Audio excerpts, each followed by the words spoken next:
Akala mo din ba kailangan mo ng madaming followers para mapansin tayo ng mga brands at makakuha tayo ng mga free samples?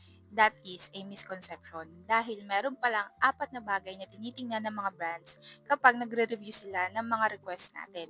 At itong isa-share ko sa inyo ay natutunan ko sa libreng workshop na nakuha ko sa SparkUp, isang affiliate and creators community kung saan pwede kang maka-access sa mga brand campaigns, ex-deal collabs at makakuha ng mga product samples.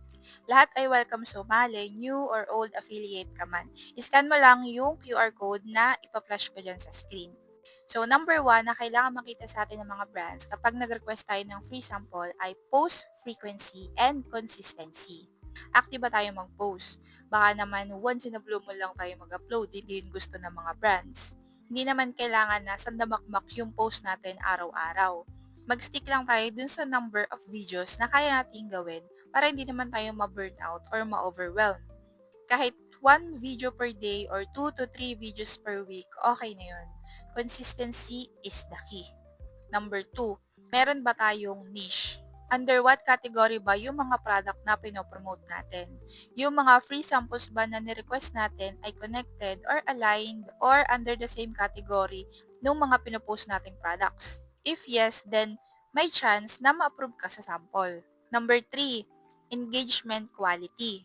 Meron bang mga nagko-comment sa post natin? May mga nagtatanong ba tungkol sa mga products na pinopromote natin? Saan natin nabili, kung paano gamitin, kung anong benefits? Nire-replyan ba natin yung mga comments at saka mga questions? Kaya maganda rin talaga na nagre-reply tayo sa kanila with video para mas tumas yung engagement natin. And meron ding bearing yung mga comments or engagement na connected talaga dun sa video na pinost natin. Kaya wag tayong mahulog dun sa mga fake engagement. Alam nyo, pwede naman tayong gumawa ng community na talaga magsusupport sa atin ng hindi pilit. Number four, nakakabenta ba tayo? Yung mga content ba natin ay nakakapag-convert into sales? Hindi naman kailangan na sobrang laki agad ng GMV natin. Kailangan lang merong proof na bumebenta or nakakabenta yung mga ginagawa nating video.